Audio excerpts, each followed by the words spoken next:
তো hello viewers, সবাইকে জানাই শুভ বিজয়া। তোমরা সবাই কেমন আছো? আশা করি তোমরা সবাই ভালোই আছো। তো তোমাদের জন্য নিয়ে চলে এসেছি নতুন একটা ব্লগ ভিডিও, দেখতে থাকো। গাইস, আমরা এখন একটা এখানে গাছ দেখতে পেয়েছি। তো ওই বাগানের মধ্যে এই গাছটা আমরা রেস্কিউ করে একটা সেদ্ধ করা হবে। তো ভিউয়ার্স, বেশি দেরি না করে আমি নিরেনটা নিয়ে নিচে নেমে গেলাম। একটু কাদা ছিল নিচে, দেখতেই পাচ্ছ ধান ক্ষেত। তো আমি গাছটা তুলছি জঙ্গলের মধ্যে থেকে, দেখতে থাকো তোমরা ভিডিওটা পুরো। আমরা জানি এই ধরনের ভিডিও তোমাদের ফোনে গেলে তোমরা হয়তো দেখবে না, স্কিপ করে হাঁটিয়ে দেবে। তাও আমরা ভিডিও বানাচ্ছি, কি করব বলো। প্লিজ সাপোর্ট করো তোমরা।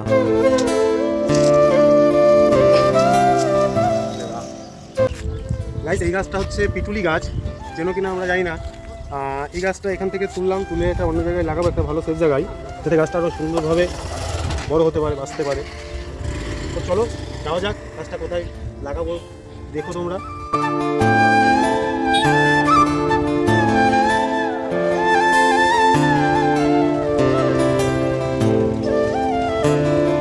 তো বেশি দেরি না করে বিজয়া দশমীর দিন আমরা 3 বন্ধু মিলে বেরিয়ে পড়লাম গাছ লাগানোর জন্য। তো দেখতেই পাচ্ছ গাছটা নিয়ে আমরা যাচ্ছি। অনেকে আমাদের দিকে দেখছিল যে গাছটা নিয়ে আমরা কি করছি না করছি। আর আমরা এই কাজগুলো করছিলাম বলে সবাই আমাদেরকে পাগল ভাবছিল। তোমরা জন্য ভেবো না গাইস, পাগল আর ভাবলেও কিছু করার নেই, ভাবলে ভাবো কিছু করার নেই। রাস্তার পাশে একটা ভালো জায়গা দেখে পরিষ্কার করছিলাম, এই জায়গাটায় গর্ত করে গাছটা লাগাবো। এবার দেখতে থাকো বন্ধুরা তোমরা সবাই, কেউ স্কিপ করবে না, ভিডিওটা পুরোটা দেখতে থাকো।